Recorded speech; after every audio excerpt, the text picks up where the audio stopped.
Hello, Gino here, and you are listening to Otherworld Connections. We live in a critical time where now, more than ever, angels and fairies, hidden forces, are bursting at the seams of the veil to work with us.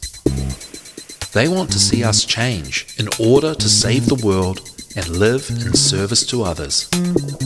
So join me on a journey to empowerment and enlightenment with an angelic angle and a fairy focus, looking into ways to improve our current situation, morality, archetypes, solutions for self-healing, and spiritual sciences in light of theosophy and other occult traditions.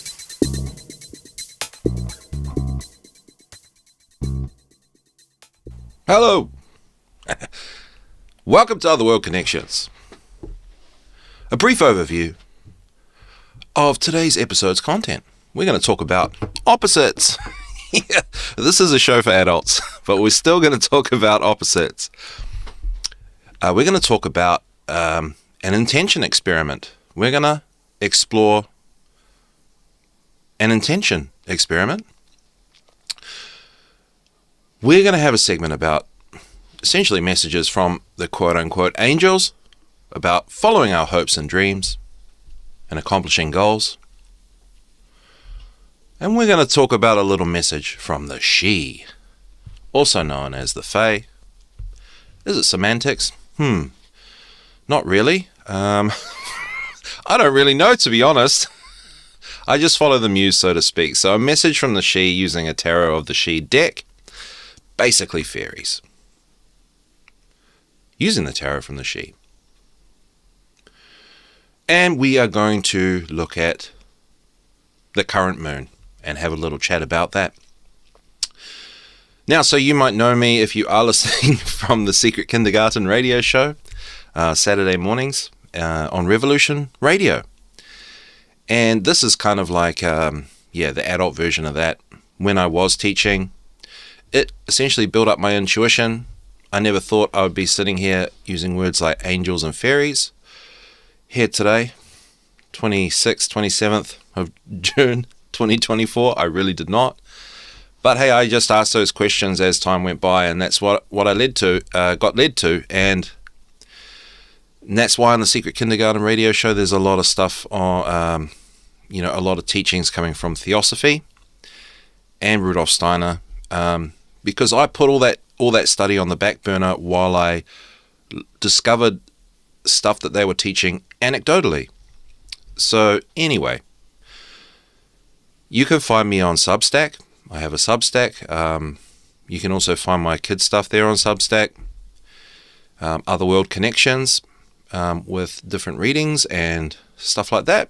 And you can check out my Secret Kindergarten website, thesecretkindergarten.com, where you can find all my podcasts for kids. And if you're ever wondering, my show for kids, it does look kind of just like a basic show. Like, what's that got to do with, truth or even conspiracy? Well, I will say that, every young child is an opportunity. Every young child in the world is an opportunity to either save the world or destroy the world. And, we know all about, the bad guys and the powers that be and the dark occult and what they get up to, right, with kids. So I'm literally trying my best to invert that or provide an inversion of that. And it is, let's be honest, a compromise.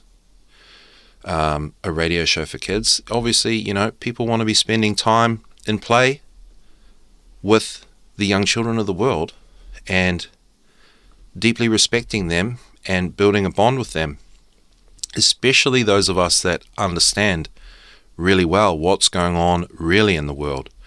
Most important. And the Secret Kindergarten radio show is just, a kind of compromise to give people an option other than the television, because the television really is really, really bad. If you check out, for example, Joseph Chilton Pearce's work, it's not good. Okay, so, and also I learned that young children sit for longer and engage for longer with headphones on, just listening. So that's another cool thing too. But anyway, this is the Otherworld Connections. So this is about all the stuff that came about. And I kind of cringe at the thought of talking about angels and fairies, but it's just putting a name on to helpers and other things, other forces that are here, that are sort of as close to tangibly here, that are here to sort of help us or that we can work with. Okay, and with 1 minute to go until we go into the first segment, please consider donating to revolution.radio. With all the hard work that the management does, I know that they work really hard. It's not easy managing a show, and I can just be like, oh, hey, can I do a show? And then they're like, absolutely. And then they do all the running around, and now here I am trying my best to look good, but they make me look good by just letting me show up and do this and making it work. So please consider donating to revolution.radio. And thank you. So the first segment of the show is called Gateways. I'll eventually do a little sound bite for that because I love doing the music stuff. The music isn't really that great. I kind of gave up on that ages ago, but it's so much fun. So now I've got to try and make this show match the audio quality.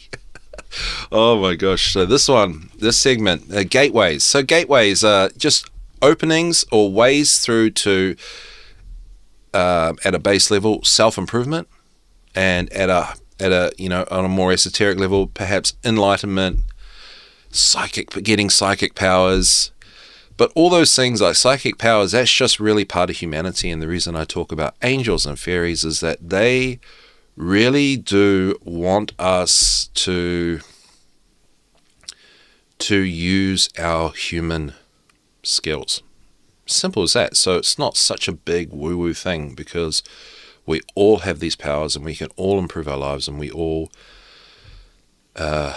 here to really improve and set goals and achieve them.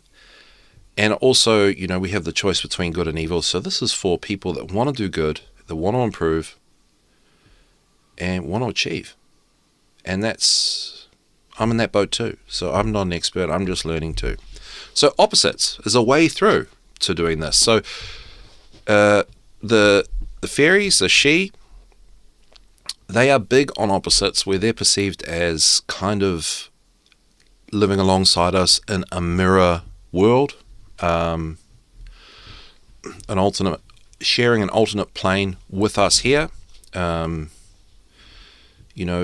image of that would be something like, somebody looking into a reflecting pool in the moonlight and a fairy staring back, that kind of thing. So opposites, they're big on opposites. Now, let's go through some examples. It's basically like mixing it up, right? Thinking of something new. So you got a sore knee. Like physical, doing things in the opposite on the physical. Like, you may already know this, but say your right knee is sore, and you want to address that. Well, you want to stretch the left knee. True, just try it. I'm serious. And also, not only that, you want to try, instead of stretching the knee, where you'd you'd kick your foot back, you'd lean on something, kick your foot back, and pull the top of your foot up towards your backside to try and stretch that knee, which would also stretch the quad, right? You actually want to go the other way. You want to stretch the hamstring. You want to look at the hamstring and the hip and stretch that. And obviously, like, I could drop names and stuff, but just check out on YouTube. Like, have a look. There are a few people, if you take the time, even just on YouTube, for sort of unorthodox stretching for pain. So yeah, seriously, man, it took me ages to learn that, but a couple of good people taught me that, and I tried that. So if I get a sore something, I go to the opposite side, and the opposite direction, counterintuitive to where the way that you think you would do it. And on top of that, well, you should just try it. Honestly, just try it, and you'll see that you start empowering yourself to, think differently.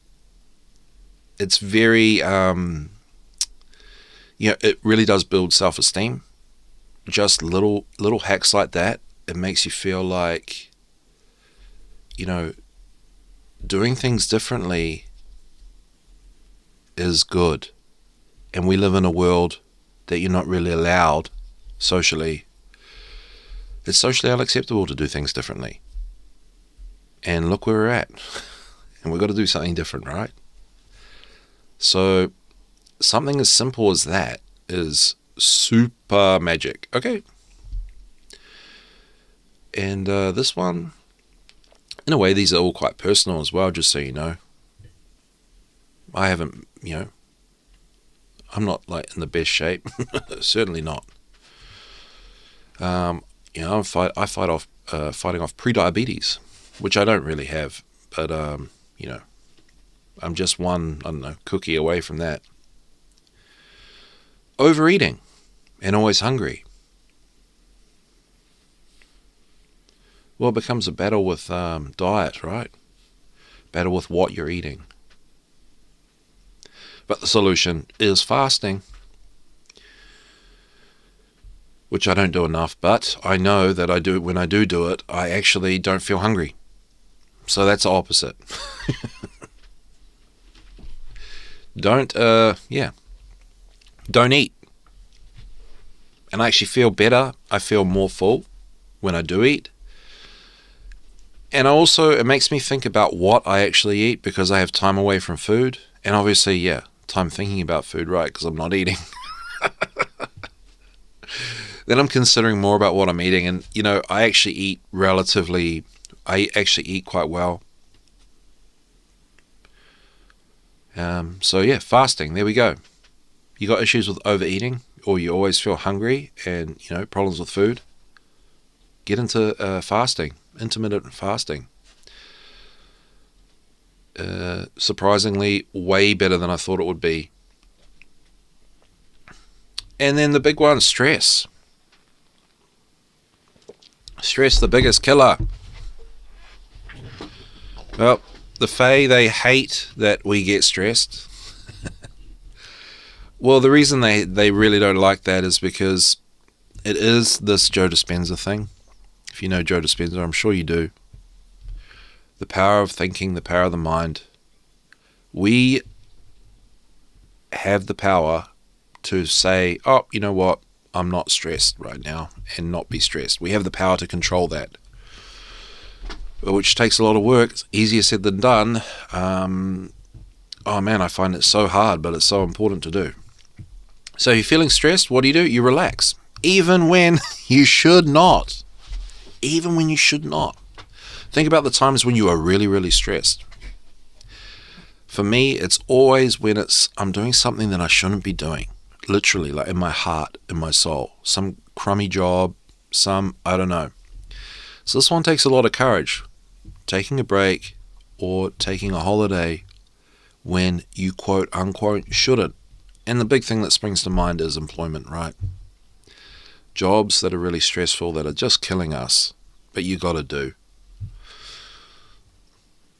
Smoke a joint when it's deemed inappropriate. Seriously, so it's about just trying to do the opposite. Like, it's opposite day. Oh man, but yeah. So think about when you're stressed, and think about what you can do to not be stressed and not care about what anyone else actually thinks about that. Because you're just actually training yourself to relax. And if you take action on relaxing, like you just go, that's it, I'm taking a break.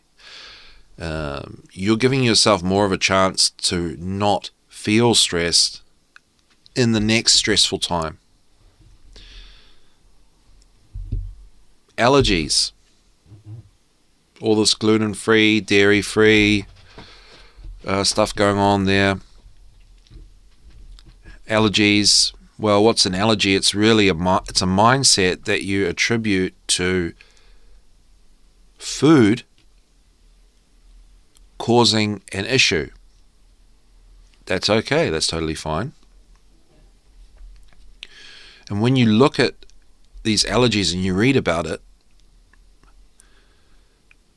well, there's an explanation for almost everything being allergic, being an allergen to all these people. You read about it and then you go, like people go to nutritionists and they pay hundreds and hundreds of dollars and they say, listen, you shouldn't have nightshades and you shouldn't have, gluten. And like, do they really know? Do they really know? Shameless plug, I actually do biogenic food lists. And they do actually work. So if you want to do that, that wasn't the point of me bringing this up. But if you do want something like that, it's super cheap. It's just something I want to do because it's like almost an experiment and it's been working for people and for me. You can check out my website, secretkindergarten.com, and there's a link there to buy me a coffee with that particular service. So if you do actually have some ongoing issue, digestive or skin issue, and you just don't know what the heck it is, hey, look me up, seriously. Because it's just a vibrational thing. It's just vibrational, really. So the point is here, opposites, you got some, or you don't need me, you've got an issue that you can't fix. You look at all the things that you're eating that you think are fine. Your gluten-free flour, your fruits, your vegetables, seriously. Look at all those and look at the things that you eat all the time. The untouchable, maybe it's apples, maybe it's bananas, just like these innocent fruits really seriously might be the thing causing you the problem. I'd say they probably are. Everybody, in my experience, everybody has an issue with, at least one or two fruits and vegetables, and those issues are weirdly, those things are actually quite a big problem. And it could be, how they're grown. It could be, the sprays. It could be that. But yeah, so allergies, got skin, digestive issues, anaphylactic, I don't know, that sort of thing. Have a look at fruits and vegetables. Have a look at the innocent, untouchable foods that are in your diet. So this is all about like mixing it up. How are we for time? Oh my gosh, I thought I'd be filling in all the blanks, but I'm running out of time. Okay, so I do want to finish this. So, relationships, families. If, there's perpetual conflict in there, you want to be putting, your love and your passion, putting more of that into what you want to do. So that is kind of a polite way of saying reduce your time that you spend with these people. But it's more, don't look at it like that. Look at it like, put your love into whatever it is, whatever pursuit you want to do, okay? And then, the proof in the pudding is in the eating. We'll see who really loves you, right? And you might find that you inspire the other people around you to do the same. Negative thoughts, depressive thoughts. What's the opposite of, depression, really? Or negative, invasive thoughts? This sort of, mild mental illness or melancholy. The exact opposite of that is doing something fun and new that connects you with nature. Okay? Simple. Easier said than done. Because if you're depressed, the last thing you want to do is go for a hike. That's the last thing you want to do. But have a look at stuff, choose something, do it, and that's the opposite.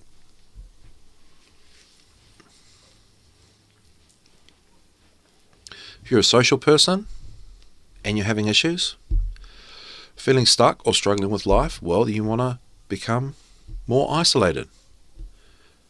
You're stuck or struggling and you're reclusive, You need to push yourself to join a club. And I'm rushing through these. I don't want to sound dismissive, but that is a huge thing.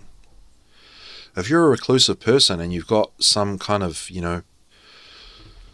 issues, like you're struggling in life, or you feel like you're not going anywhere, join a club.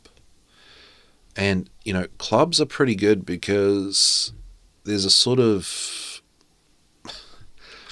assumed, like, generally it wouldn't say that, but for that situation, there's an assumed kind of behavior. It's a sort of safe bet to get involved with people. You don't have to stay in the club forever. If you're being bullied and you lack self-esteem and you struggle to stick up for yourself, what's the opposite of that to deal with that? Well, you find a top-tier aesthetic. You dress up, mate. So it's just like, just what you wouldn't really think of. You try something new like that. But if you dress immaculately, who's going to mess with you, really? Doesn't mean you can go out there and do whatever you want. You still be you. But change your appearance. Use some of the color blue. The color blue, is symbolic of acceptance. Dress up really well and put some of the color blue on. And see what happens with those workplace bullies. Train your mind to understand that you are in charge of yourself. You decide what to do and when to do it. Free yourself from your own internal slavery so you can free the world from slavery too. All right, and running super late now, this Travelling Companions segment. Travelling Companion. An example of a travelling companion would be your own guardian angel. My travelling companion for this show is a duck. A duck spirit. Because ducks have fun, they're not really too bothered, and they're outspoken. And they're outspoken in a way that they're not really bothered what other people think. And all of that is what I need to work on. So thank you to the duck spirit for helping me, especially in duck hunting season here in New Zealand, those poor ducks. And they all go to the airfield where you're not allowed to shoot. So they're smart. They know. So duck hunting season, the airstrip here in the small town that I live in, they have trouble because all the ducks are there because they know no one's going to shoot them. Okay, travelling companions. Today is about following our hopes and dreams and accomplishing our goals. So, just to be honest with you, this is a tarot reading that I did, okay? I use Influence of the Angels deck, and all of my tarot, all that stuff, that just came from discovering what intuition was, being given a pendulum by somebody in sort of extraneous circumstances, and just following that muse and asking questions. And that's how I ended up with, quote unquote, working with the angels and working with the fairies, that sort of thing. That's how I ended up there. Okay. So that's just it. Okay. So regarding, and it's open-ended reading. So I didn't know what it would be regarding, but it's regarding our hopes and dreams and accomplishing our goals. It's important to get a good night's sleep. Now that's the Four of Swords.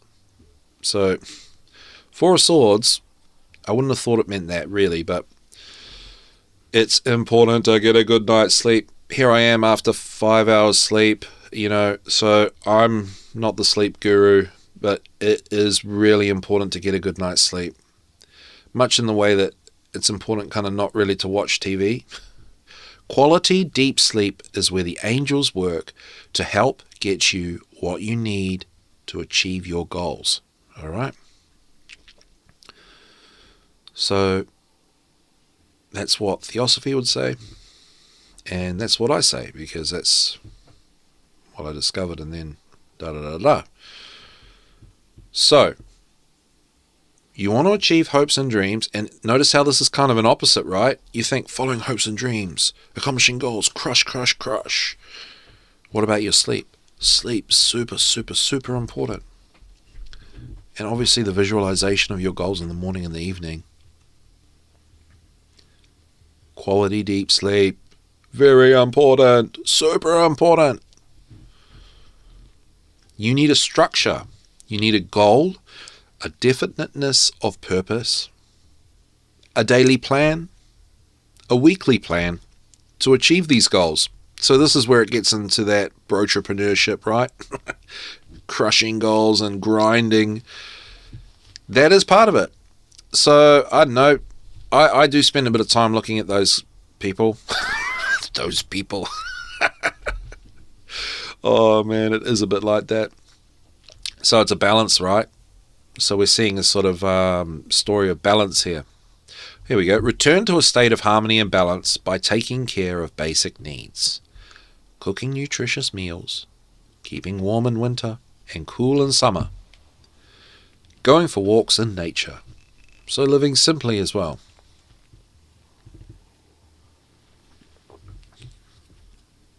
It's funny because it's just so basic, but it's really, in the world we live in, easier said than done. I struggle to maintain this. And even then, maintaining that, it's, you know,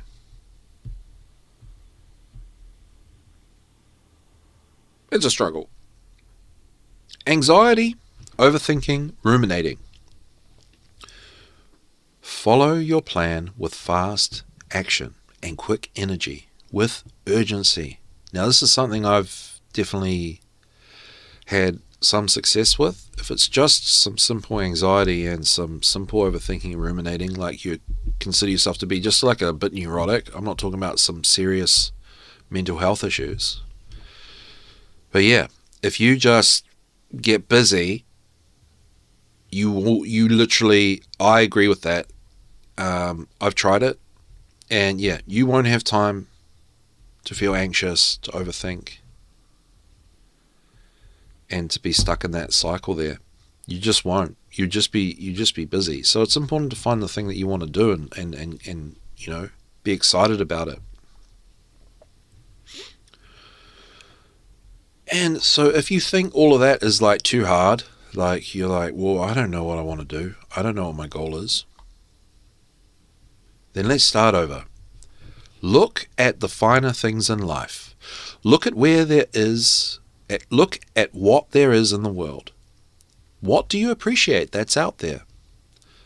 There is no wrong answer here. Embrace the wisdom of those people who are expert in the thing you like. Accept the challenge of developing your knowledge in this thing. Allow your knowledge and skills to develop naturally. Just maintain some momentum. That's a tricky one. Unresolved issues mean that you will have to endure some discomfort in order for your perspective to change.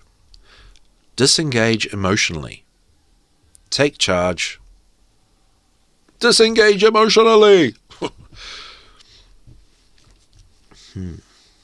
Disengaging emotionally. Well, yeah, you just get busy.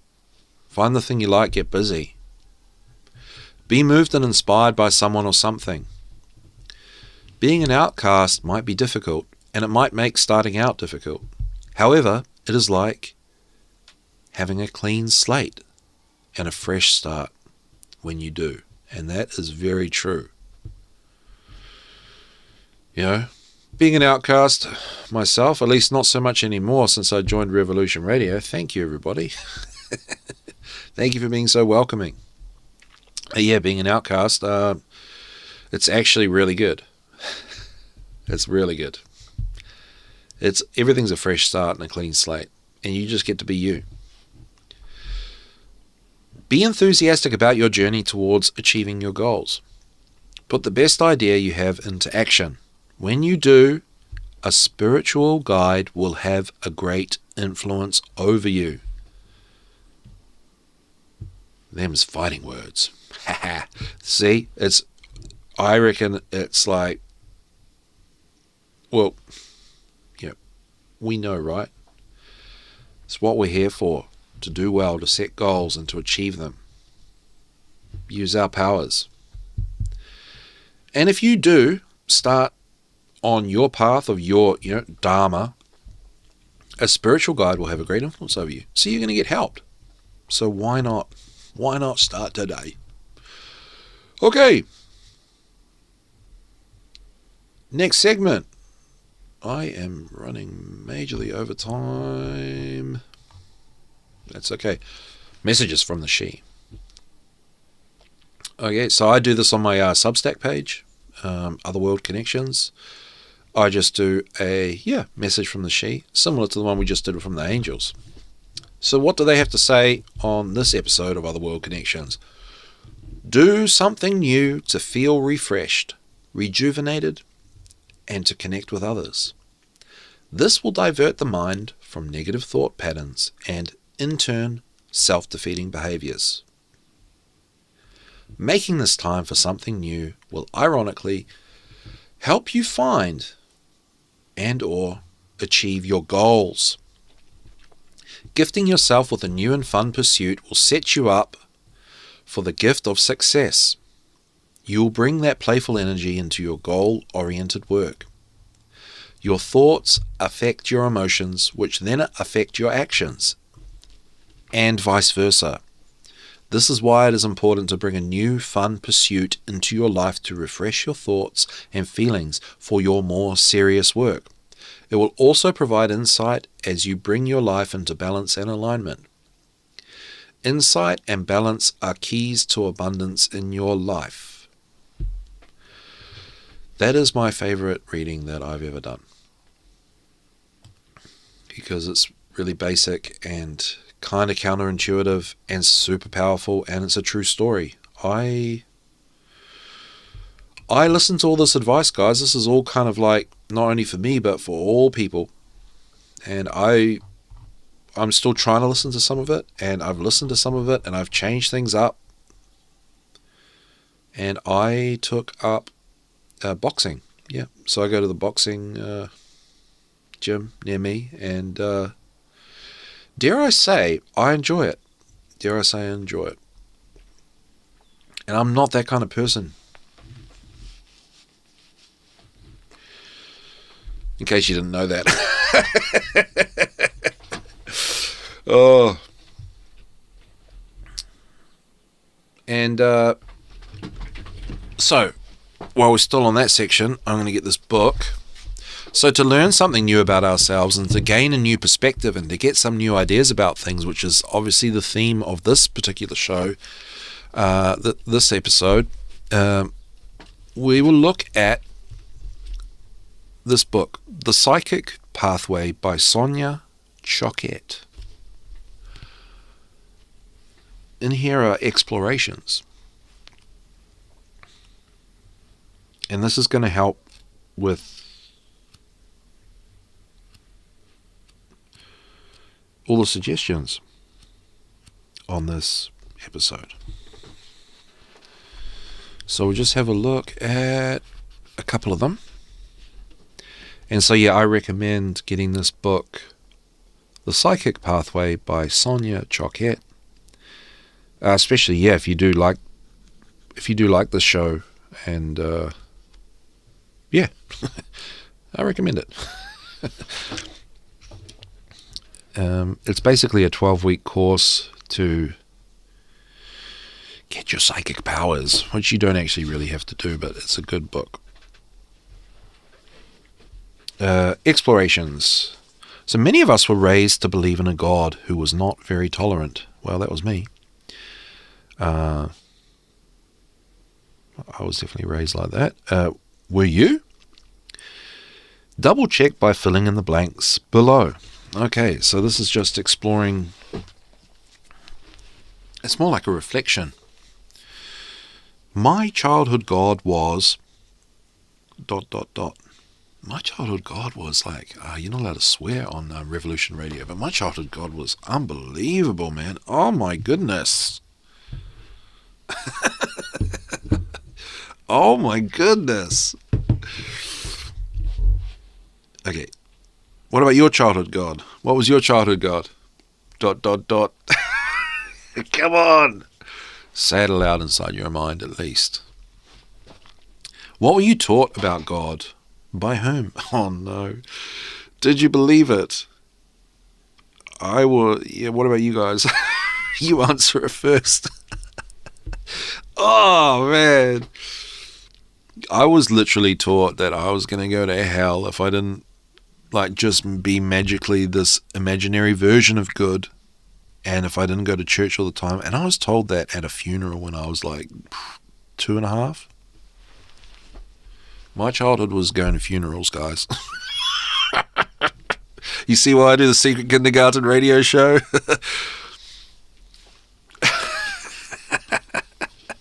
Oh my goodness, by whom? By my mummy. Did you believe it? Yeah, well, it wasn't really. I actually remember this. I've done a lot of this inner child stuff, right? When you're a kid, you don't really believe it. You just go, what the heck? It's just trauma. It's really trauma. Trauma is a big, wide black hole, but it's still trauma, nevertheless. Your beliefs may have evolved during the course of your life. Describe the God you believe in today.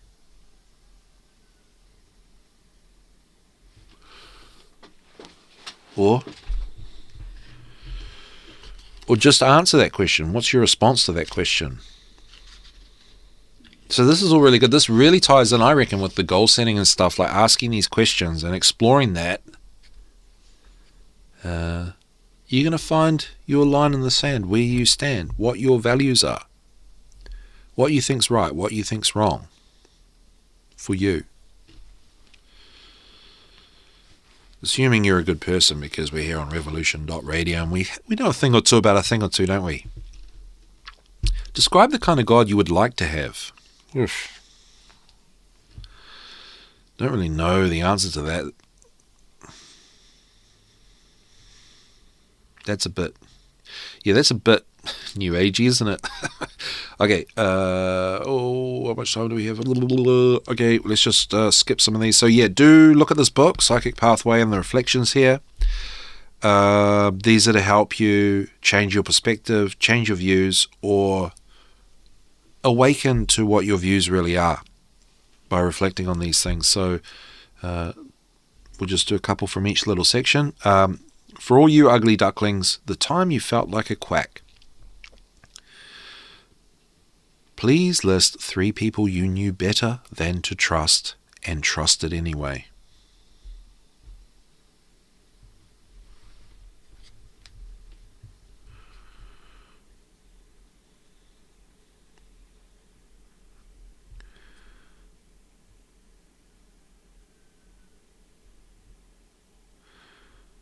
List 3 times you distrusted your own intuition and trusted someone else instead.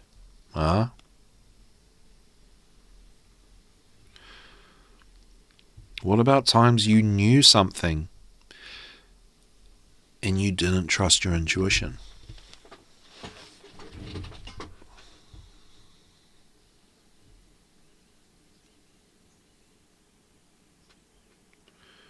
Can you list people you knew you could trust and you were right? Lucky you. Lucky you.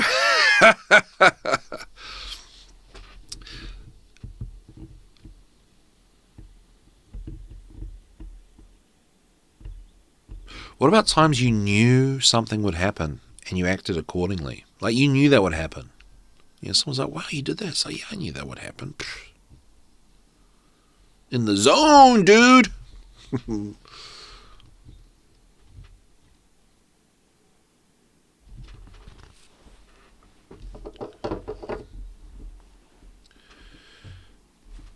what about finishing this sentence to do with coincidences? It was probably just a coincidence, but... ... Oh my gosh, I get those all the time. And also, a lot of the time I get, we all get synchronicities, right? Because we're on our paths to truth. But I still frame it, oh, it was probably just a coincidence.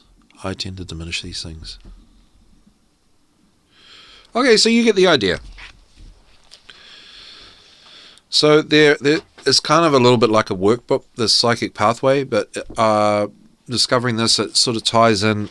It's going to be, well, it ties in with the show, and I think it really helps to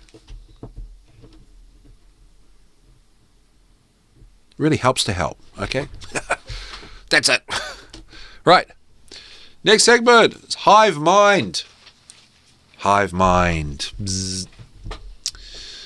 Okay, so this is like a fledgling thing. It's the first episode, right, of Otherworld Connections. This segment, Hive Mind, will be for you and I to put our intentions to something for the good of somebody or something, or the greater good, or that kind of thing. Because that's what the bad guys do, right? So we're the good guys. We want to do something too. And as time goes by, and, as I get more and more frustrated with whatever my, issues are, or, let's just say are not, that the power of the mind is really kind of where it's at. Joe Dispenza's work, and obviously there are a lot of other people that, as someone such as myself, who has spent many years in psychotherapy and, that kind of thing, just to be honest with you, to come across Joe Dispenza's work, it kind of, you don't really need all that. Psychotherapy is good for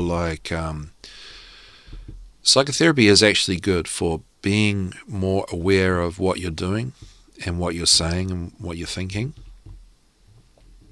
But beyond that, yeah, we have the power to change our thoughts and our feelings. And it's just about fighting with our patterns and training our patterns like a dog.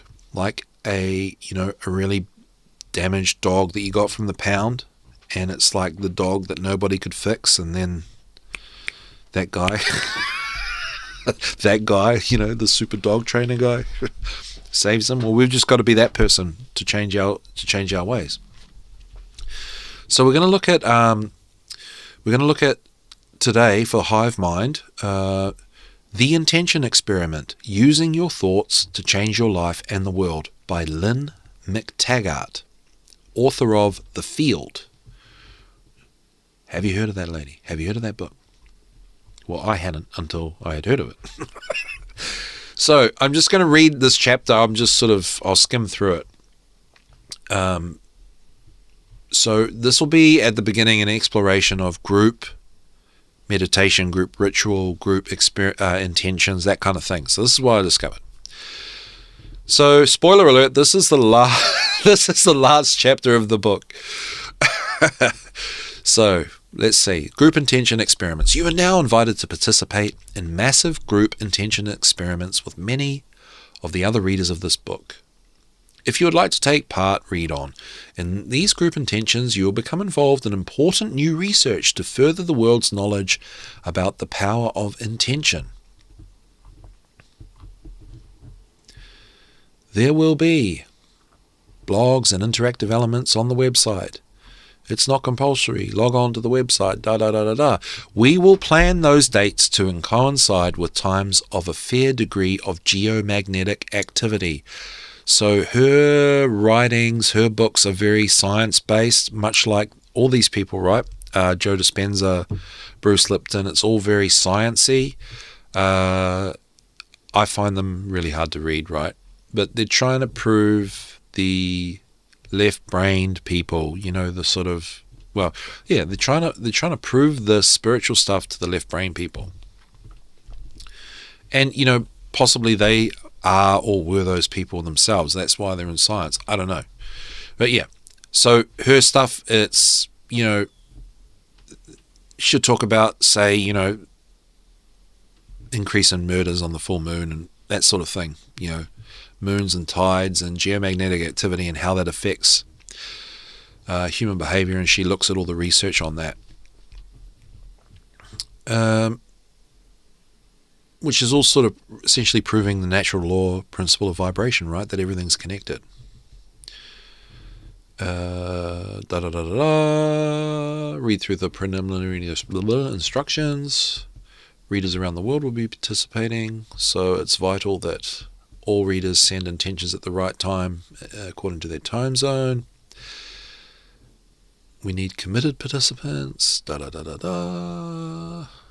Just follow the instructions. You'll be supplied with a private password to make it all legit. We need to know some details about you because it's a science experiment, blah, blah, blah. Here we go. On the day of the intention experiment, at the particular time specified on the website, you will be asked to send a carefully worded, detailed intention. Depending on the target site, the website will walk you through the steps. You will be asked to power up into your meditative state, enter a state of compassion, and to send a carefully worded, detailed intention that will be specified on the website.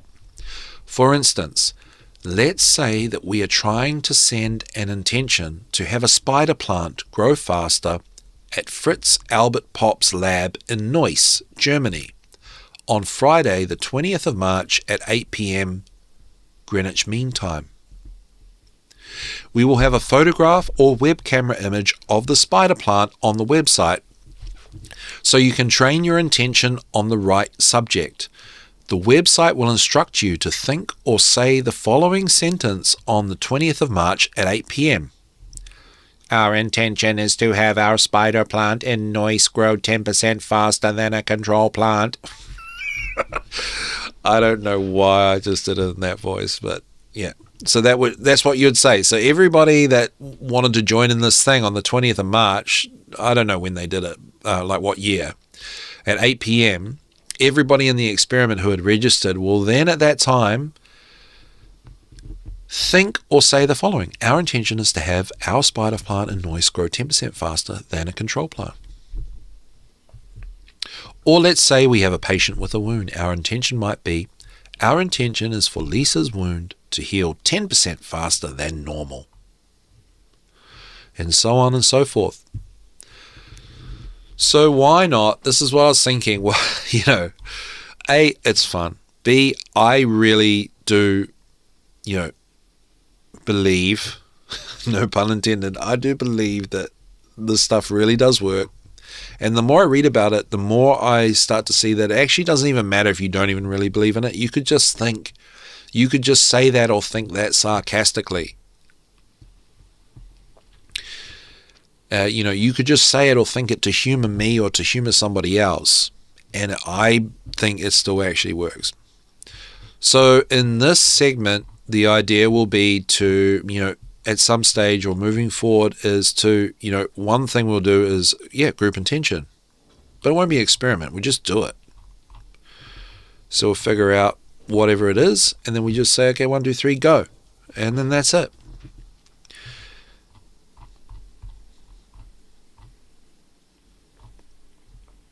And moving on to the moon, which is, really kind of connected with what I was just talking about. So the segment, Moon Musings. Oh, we've only got 7 minutes left. Okay, that's cool. I did well. I'm proud of myself. Okay, today it's a waning, in astronomy, it's a waning gibbous moon. And in astrology, it's the disseminating moon. And it's the disseminating moon in Pisces, also known as the moon of the Angel of Mercy. And this is referring to a book called, funnily enough, Moon Phase Astrology by Raven Kaldera.